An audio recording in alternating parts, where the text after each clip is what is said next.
Hi, in this video I want to show you how to use the one model approach with two practical real-life examples.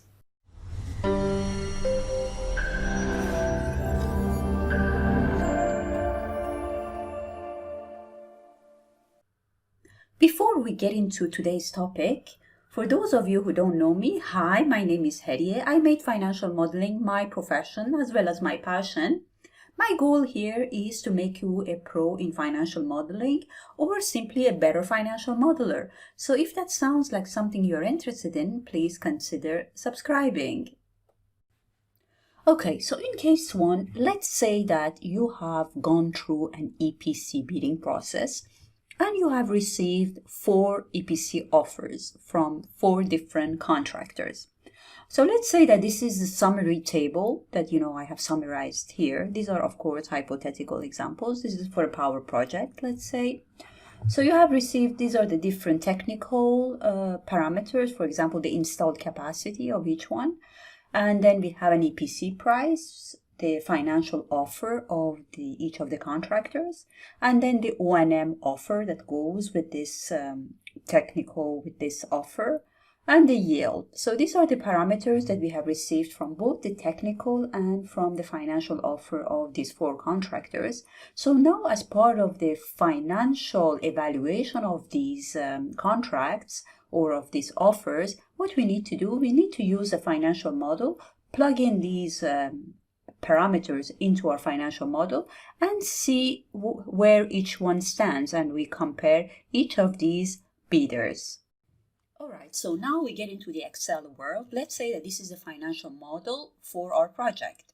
So if you have seen the one model approach video, you are familiar with this format that you are seeing now on the screen. But if you haven't watched it, I really recommend you go and watch that video before this one. Of course, I will put the link down below. Alright, so in terms of the input sheet, in order to have this one model approach in our model, as we said, we need to present the inputs, the constant inputs, as scenarios. For example, in this format now that you can see, I have this column K, L, M, N. I devote each of them to one of the bidders. So column K represents the offer from bidder 1, L for bidder 2, and M and N for 3 and 4. Okay, so I come, and wherever I need to change, wherever there are some different specifications for the bidder, I come and I change it and I specify it. For example, the EPC offer of each of them, I present them here in this line 23 under all-in EPC. The other parameter is the nameplate capacity and the generation figures. I just plug it in from each of the offers. And there is also an O&M, all-in O&M costs that are specific to each of the bidders, right? So once I have it, I have this switch now that enables me to switch in between these different offers. So for now, this is like bidder 1, which is the active scenario in the model. I can just switch to bidder 2 and so on and check each of them. So now we're going to go to the summary sheet and look at the metrics under each of these offers.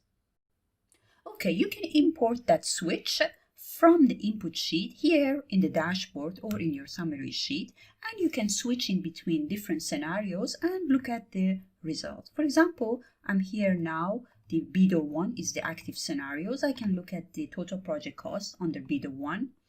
Minimum debt service cover ratio is 1.4 and the shareholder IRR is 13.6%.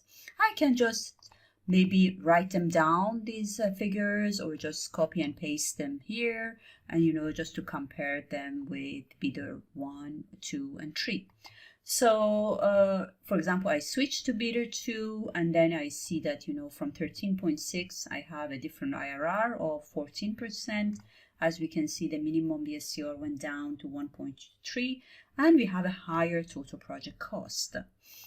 Okay, we repeat the same process for 3 and 4, and we understand and we observe what are the differences. However, just copy and pasting and writing them down, it's not difficult, but there are better ways to do that. That's where the scenario reporter by Ed Bodmer comes into the picture, and that's what I want to present you here in this video, a tool that I use across all my models, and it's basically to record multiple scenarios in any financial model. You can download the scenario reporter from Ed's website at edbodmer.com or from Ed's Eloquence channel. I'm going to put the links for both of them in the comment section. Make sure you download and you check it out. Okay, for example, here in my model, you see that I have already inserted that sheet into my model. This is called scenario output. And it's a very simple sheet. So here you can just customize it, of course. You can put all the parameters, as many as you want, to track and record, and you link it to your model. For example, okay, let me just, before we get into the recording, I'm going to go and take this button and I'm going to put it here so that it's going to be easier for us to record. Okay, just one side note before we go through this recording of these 4 different scenarios.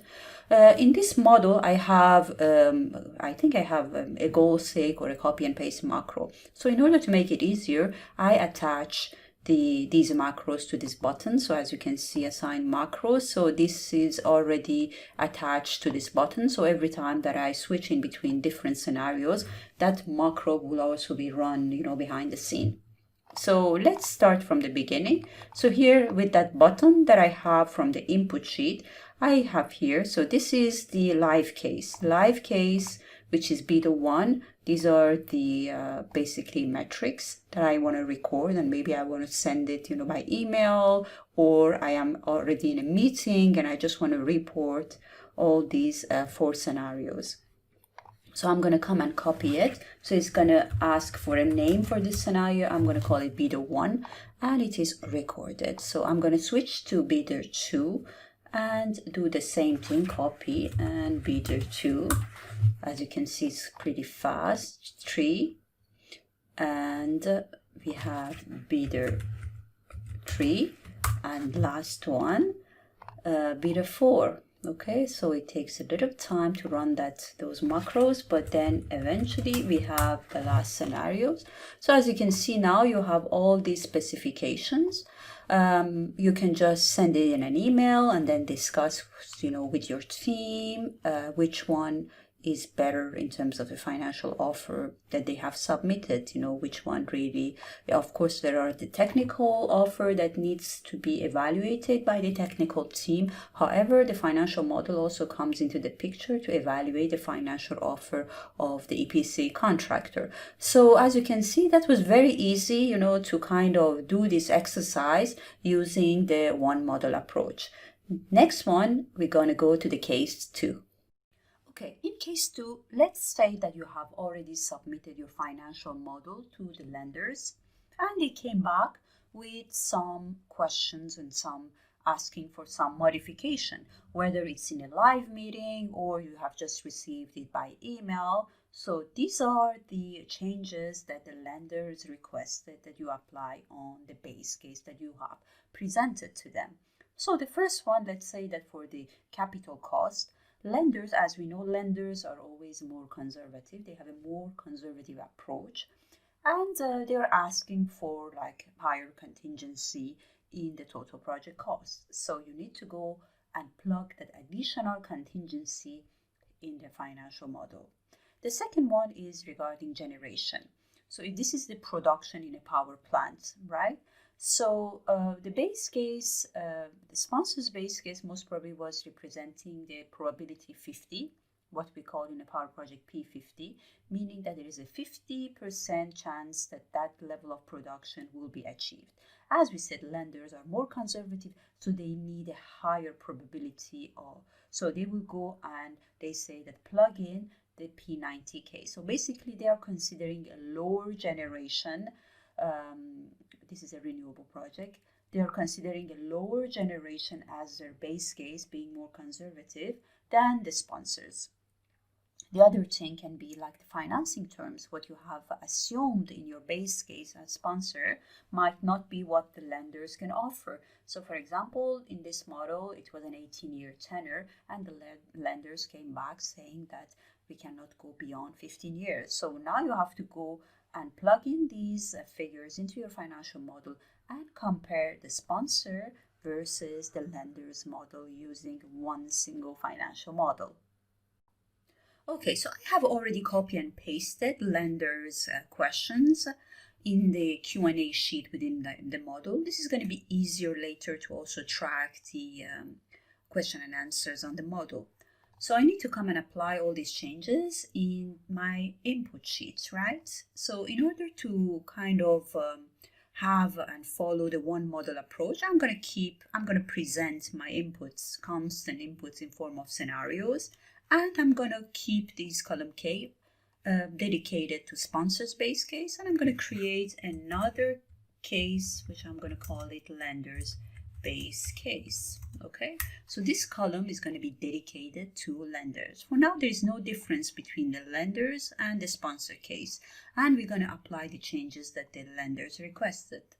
So the first one was to add an additional 300K contingency under the capital cost. So here I had some spares, so I'm going to come and create a new cost item, contingency, and put the 300K cost as an additional cost. As you can see right away, I have this orange flag, meaning that there is a difference between this column, which is this base case, and this column, which is the lender's base case.